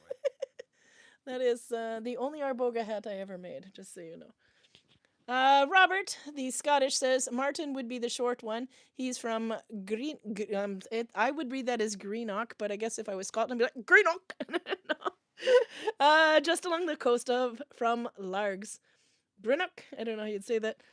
Did I tell the story last week how I was accused of having very posh British? I was reading my water bottle and they said it was from Hertfordshire. Or no, what did I know? It wasn't Hertfordshire. Where the hell? Here is the water bottle. No, this is a different one. I don't know. Those water bottles were so crappy that they would fall apart in seconds. Anyway, you couldn't reuse them. Well, this one actually, I got at the airport, is pretty solid because I reuse them. Yeah. No, that's... you couldn't get the cap off the other one either to refill it if you wanted to. That's more of an insult to the Minnesotans than it is to anybody else, because you will chit-chat with literally everybody. This conversation was with somebody who was just coincidentally sitting next to us on the train. Yeah. No, well, she said it first. Yes. I was talking to you and I was reading the label or something, and I forgot how I pronounced it anyway, but she thought it sounded so posh. But actually I didn't pronounce it Harrowwood or something. I said Harrowwood instead of Harrowwood because I went half Norwegian. Yeah, I did talk about this last Something week. like this, I yes. I went with the Norglish dialect and said Harrowwood instead of Harrowwood, or and then Shire instead of sure. And I don't know. She sounds very posh. Let me tell you where you should eat today. And then and then she pointed out some cafe with swings, but Karl and I didn't quite feel like swinging and eating at the same time, so No, we but, didn't go there. But it did we look cool did in the go to the pictures. other one that she suggested, didn't we? No, there was another. There was another one with the. No, that was the. The really expensive one. Oh, maybe we did. Yeah. Didn't she suggest that one? Yeah, I think you. I think she did. That's not why I picked it out. I think yeah. We did go. I was just kind of looking. I didn't realize it was the same one, but now that you mention it, yeah. She had mentioned two places. One was really expensive but really good food, and that was the Oxbow. And the other one was something they couldn't remember the name of it. They thought it was monkey or something. It was Indian food anyway, and you sit on these swings. Mowgli. Mowgli, that was it. Yeah. Yeah, first they said monkey, then they said Mowgli. Yes. But we looked at the thing, and you have actually some regular seats too. But it is quite cool that you would kind of sit on these swings instead of bar stools. I thought that could be fun with it, but it also had like a bar next to it, so we kind of wanted something a bit more filling. It's a matter of the definition of fun. Give me a good place to sit. Some kind of, at least something that kind of approaches calm, and give me good food and something good to drink. Don't put me on a swing. For sure. Sorry, PJ's teaching me how to say Shire. It's not the Shire. It's where is PJ from? PJ's from England. Hertfordshire. I'm not supposed to say Shire. That's a very American way of doing it. But Harrow would be a Norwegian way of saying. We would have said Harrow. And I think they did too or something. Hertfordshire. I can do it. You know what? The way you put the letters together in the word should tell you how to pronounce it, right? I'm rocking 1,000. Okay, maybe 90% though. I know what James Steele is doing today, and so I can do that one. And I have mislabeled the stitch, so I'm doing pretty well today. And I can say, sure. Who's James Steele? Steele. He's the guy that's always doing something so complicated. I have to Google it before we go live. that guy. But for once, I don't have to Google it. I know what handso is. I've done it. Okay, we should probably put some food in, Karl. You haven't eaten yet today. Your beer was 12%, and this Yeti Norog Imperial Stout. The alcohol is already in my blood. You can give me as much food as you like, woman. It's not going to change anything. Your coughing might get less because you just can't be asked to cough anymore. Oh, so there you go. So no, but I'm not kidding. That was really great beer. It smells good. Anyway, and it has a ship on there. No, back before I drank it, when I was still sober, I thought it smelled a little bit too much like yeast. But it works. Torben says, tough words from the drunk Viking who can hardly pronounce. Pronounce? Yeah, I think you're right, Torben. What are we on about? You can't pronounce. Okay. The word pronounce. I can pronounce. You have to watch it back and listen. All I hear is pronouns. Torben, I don't really care about your pronouns. PJ says, by the way, the variant I've come up with is definitely making it stretcher. The socks idea is on again. But yeah, you could, if you made yours tighter than mine, it would probably work a little bit better for a sock. But as long as you get enough stretch to get your foot in and not have it fall down on you. Yes. No, that's not something you want your girlfriend to say. If you make it tighter than mine, it will work better for socks. And PJ then says, I may post my variant in the group. It looks quite nice now. Don't be silly. This is English. Letters often don't give the pronunciation, by the way. And there's a town in Norfolk written Wymondham? Oh, pronounced Wyndham. Okay. Then we got New Orleans, where the only people that know how to pronounce New Orleans are the people that are from New Orleans, and they say Nolans. I think it's too hot there. They Yeah, but just that's just silly. no. It's like, well, in Norwegian we have the word She started about the Scottish name places. Oh God. we have the word that is pronounced Bergen, You drunk twat, says Torben. but it's actually spelled idiot. Which one? Bergen. Bergen is spelled idiot? Yeah. They even put a question mark at the end of it at the airport. Like, in case you didn't know you were supposed Yeah, to be there. Bergen? that's also why they are idiots. Like, you get out of the plane, Bergen? I believe they do that because the airport is some ways away from Bergen. So they're putting it up as, would you like some Bergen? Would you care for a handful of Bergen, my dear customer? I believe that's the reason they do it. But it looks just confused. You land in Bergen, the first thing you see is a big sign that says Bergen, question mark. Bergen? So it sounds like we don't really I'm sorry.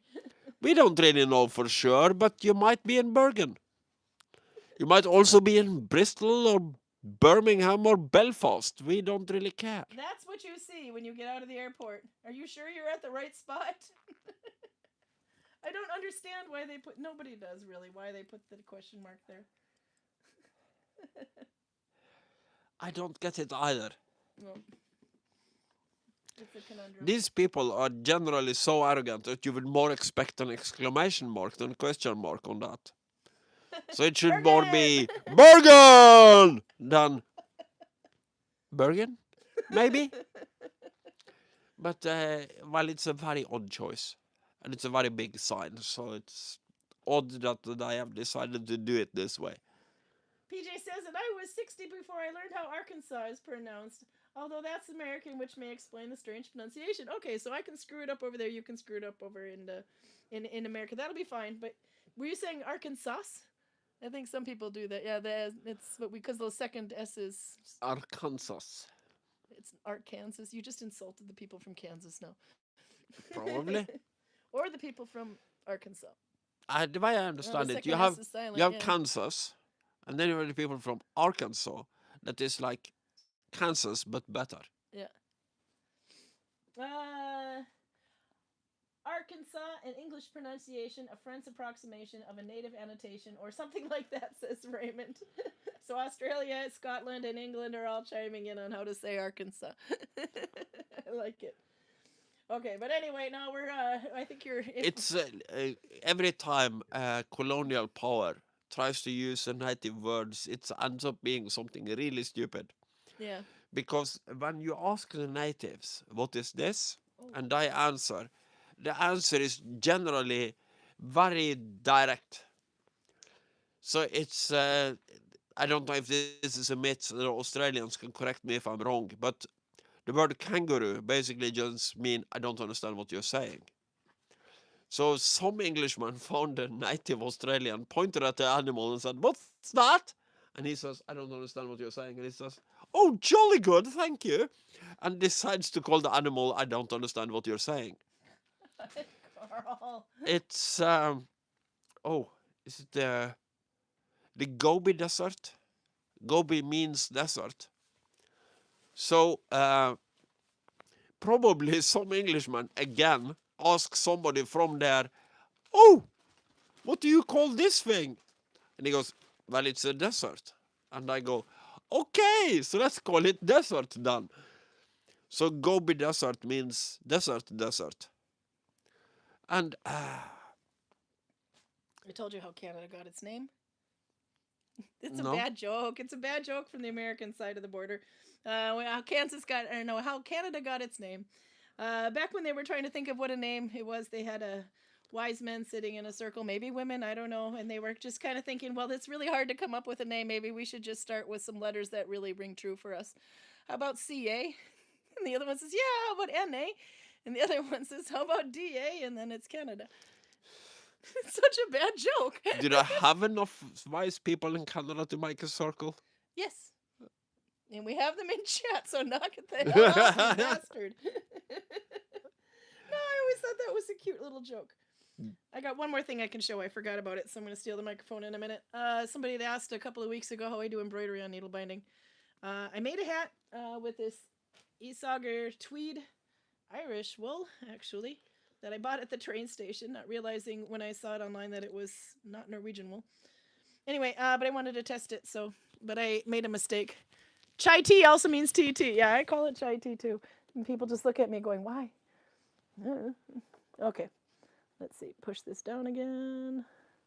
Oop, down. There we go. So when I made this hat, I made a mistake. And I decided I'm not going to go back and fix it. It's a little present for Runa. There. One stitch. I don't know what I did. I mixed up the loops or something. But this is just Oslo F2, but I did something stupid here. So Runa said I can put an R on there for Runa. And I will do it with a chain stitch. So when I can go in from anywhere anyway, long enough to leave a tail that I can tuck in later. You don't have to tie a knot in embroidery. You just have to go do it later. So something like that. And then later I'll pull it through and bury it. So if I just do chain stitch because it's easy, the trick is to not pull it tight. Keep your stitches just loose enough. So if you don't know how to do a chain stitch, that's basically how you do it. Let's see. But don't pull it tight, otherwise you'll scrunch the hat. Just loose enough. Okay, so to do a chain stitch, you go through the same hole you just came out of. Yep, I did say that, Karl. And then you go a little bit forward and come out again. And then the yarn goes behind. So that's chain stitch. And it makes a little chain link. But again, don't pull too tight. I could do pretty much any stitch, I guess, but I needed to have a little bit of width to it because my error is kind of big, so I need something to cover the area. And you just kind of try to keep it in the same size. But just don't pull it tight. Something like that. I need something to cover the airy area, she says. He says I need something to cover the airy area. The error area. My error is right there. I am not making a mini skirt, although it would be kind of funny to see Runa running around in a mini skirt. There. He watched our cat, so I was going to give him this hat that I was working on. I just bought the one skein to test the yarn, and I'm happy with it, but maybe a little higher because it's got a... There. Now I want to change directions. If I start doing it, this one's going to do this. So it's easier to go over the loop and finish it off than it is to turn like that. And then I can go back on the inside of the loop there, so it's not quite the same hole. And then start making my R, which I'll probably have to go to about here.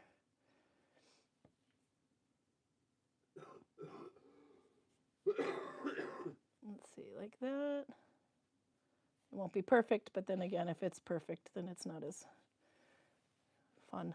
It needs to be a little archaic looking. But again, just don't pull it too tight or you'll change the size. Just enough. There. And now I'm going to change the corner again and again. If I start going this way, it's going to pop up. So I had to go over my loop and lock the stitch down before doing the next one. And then can come back up again on the inside. So we'll finish this off and then we got to call it a day because we got to eat food. Let's see. And this R, because he wants it like a rune, does not actually connect. Oops, turn that a bit, sorry. Got an odd angle here, the box on the right of me. So then we'll lock that one down. And then I can go back up again on the inside of the loop. And then go back down. Yeah, so if you're going to make it like the rune for R, then it doesn't actually connect there. But that's how I do the embroidery on here. Oftentimes I will go with this stitch though. Sometimes I will do a stem stitch, but again, stem stitch is also going back on itself. So if you pull too tight, it will cinch everything together underneath, and you'll change the size of your hat. But you don't need to stretch out your work either before doing it, because that'll also change the size. There we go. So, and then finish it off by doing that. Now he's got his R rune for Runa, and you don't need to tie the ends in. It's not gonna work itself out no matter how much you want it to. So you can just bury him. Just do a quick check that it doesn't show on the other side. And then cut that one off. And I can do one the other way. Maybe I'll go this way so I don't accidentally kick the other one out. Check to make sure. Nope, it doesn't show. There. The thickness of the wool you embroider with will also make a difference. And then you can loosen them up a bit. Ta-da! I've been meaning to do that for 2 weeks on YouTube, so now we can have his hat. I see it's poking up a little bit there when I loosened it up, but I can pull it back in a bit. That's my end that's trying to come out. Let's kick it back out a little bit. There we go. Ta-da! Karl needs a hot toddy. Karl still sounds bad. Yeah, no, we both have, we have to do a quick test, I think, and see if we have some bronchitis or something. Let's see. Turn this. What is it? And they say when you're coughing up whatever, if it's green, it's bad. It's a sign of infection. If it's white, it's probably allergies. What are you coughing up? No idea. I don't know. Doctors know this. Doctors know this stuff, yeah. And I think the magic is if you're coughing for more than 7 days, maybe it's 10, then you got to go in. And you got to go in. Yep. 10 is more than 7. Yes. Yeah, 7 to 10 days. If you're still coughing, you need to get it checked out. So you got sick 3 days before me, and I got sick officially 1 week ago today. So he did this to me. Okay. Well, it's mostly the American who insists on licking the Norwegian, not the other way around. Oh, I didn't think about it. Oh, God. Shame on you. Nikki says daylight savings the other way around, by the way. Daylight savings has arrived, which means you are starting at 4:30 a.m. now. So this is the last live I will watch from now until winter is over. I will have to watch on live. Now, eventually we're going to be in the village and we might be able to start a little bit earlier, but not more than 6 o'clock, though, unfortunately, due to opening hours. Yeah. But yeah, then we have to have a way back so we don't end up staying overnight because we got stuck in the village. Yeah. Which wouldn't be the end of the world, but the cats appreciate it when we come home. Would literally be the end of the world. So yes, no, we avoid that. Yeah, now that we work there, it's nice to go home from work at some point. Okay, I'm currently working on plating by working flat. Good job, Max. Keeblo says like, Novia says like Ronald Weasley with the R. Yeah, no, that's exactly like Runa. Okay, so Runa's name is Runa Lisette. And so he was thinking he could put on, when I made some wrist warmers for him, he asked I said, did you want embroidery on the tops of it so you know which hand is where? And he said, yeah, sure. I'd like to put an R on, this is not going to work very well because we're in mirror mode, but I want to put an R on this one for Runa and L on this one so that when I hold them up, I see Runa Lisette, RL. But you can't. I think you have to do it the other way around because you're putting an R on your left hand and an L on your right hand, and people are just going to think you don't know. Yeah, no, you're probably right. So now he has to be Runa Lisette this way, RL. No, when you made my wrist warmers. Yeah, I put a shield hand and a sword hand. Yes. Yeah, that one's on Instagram, I think. I think that's how the Vikings would think about it. Either that or starboard or port, but sword hand and shield hand makes more sense for a warrior. Yeah. So I have a shield on one wrist warmer and a sword on the other. Yeah, that works. These are still in the freezer because they were a little bit too close to moths. Nikki says earlier is worse for us if we can. We have to go later. That's not entirely out of the scope of possibility. No, it's possible. Yeah. United States, it would almost work better than too because it would be later in the day for them too. But then we would generally be sending from up here.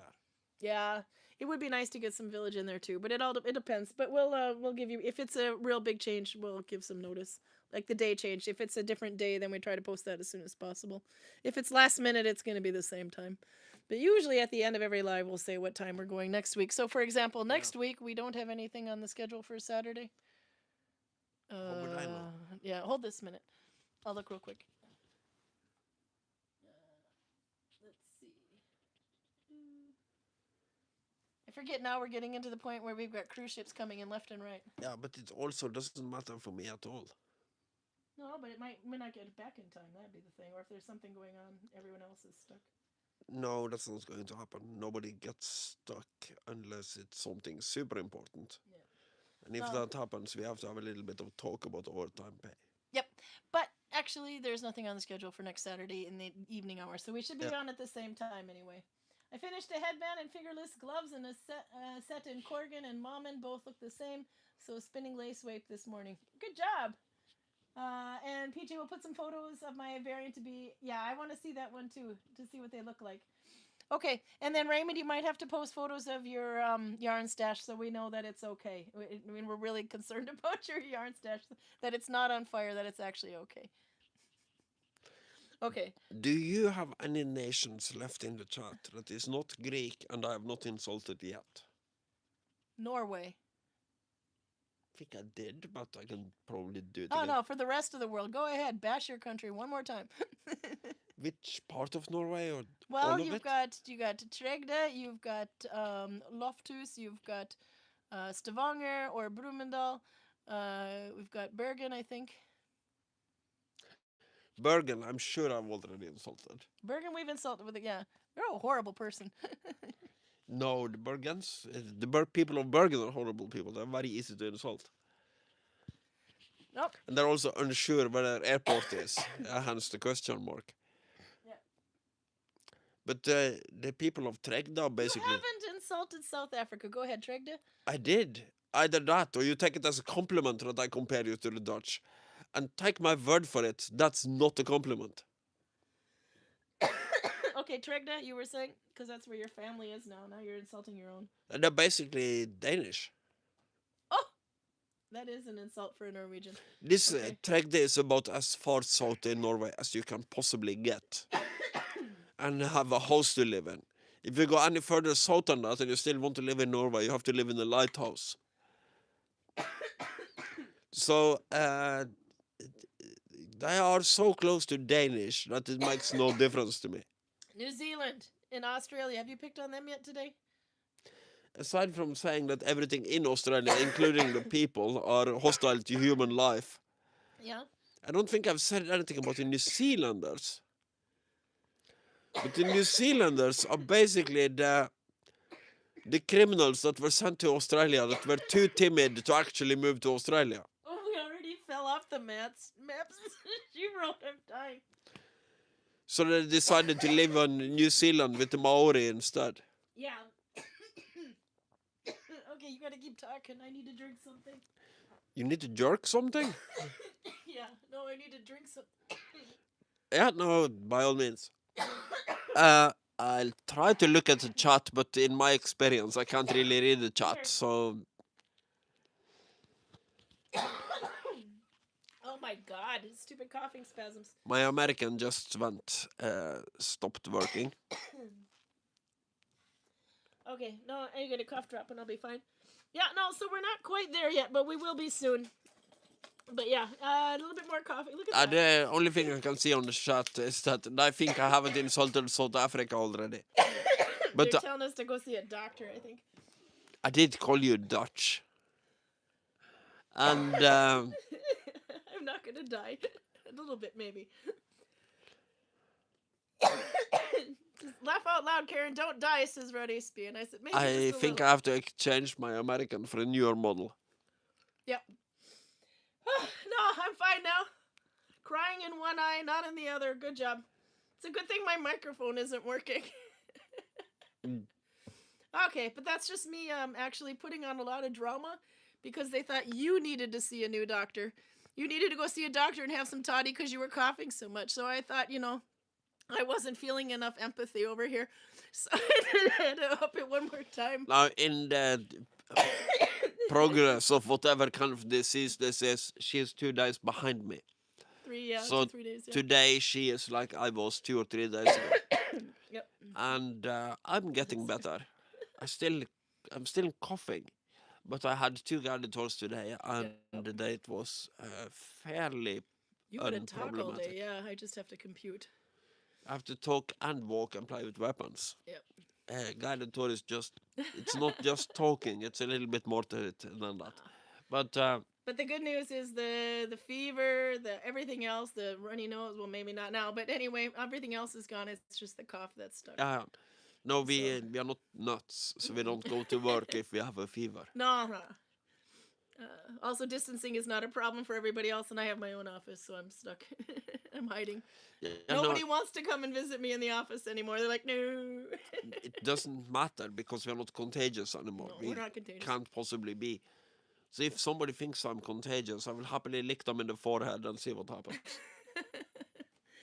Okay, that and Karl can see a doctor for his cough and hand. Yes, I agree. Hand, Get yes. well soon. Still mostly alive, says Nolvi. I'm only mostly alive. She has been more Hi, Fuzzy. Do you have something to say? Fuzzy is always interested in whatever I'm holding because he wants to find a way to somehow prevent me from using it. Okay. Anyhow, and now that I'm done coughing, we have to go though. Now your turn. Oh no! I was doing this before you. No way. It's because I got sympathy now, so you need 2 days before you, woman. I'm not copying you. No, you're trying to out cough me, man. No way. I had to go off camera. It was that bad. It's a competition. Yes. From the couch dwellers in Norway. Meow. Okay, no, but anyway, we should really go. I think we're talking too much and it's starting to be an issue. Who would have thought? But we'll see you on Saturday, probably 6:30. And I hope to God I have a link out early enough. If you're worried though, if you're subscribed and put on the notification thing or whatever, then you'll get an email or a warning immediately as soon as the link is created. Karl gets sick and then Karin gets sick. Laugh out loud. Oh, and don't think I didn't milk it either. I sat there going, you did this to me. Don't make me laugh. I'm going to cough some more now. Oh, look, we got lots of a little emoji party going on in the chat. See? We've got little 100s and hearts and celebrations and everything. And all we had to do was cough a lot. And some laughing emojis now. Apparently I shouldn't have said that. Okay, jealous of all the attention I was. Okay, say goodbye, Karl. Bye. Bye-bye. Hopefully I'll be less insulting next week. Okay, see you.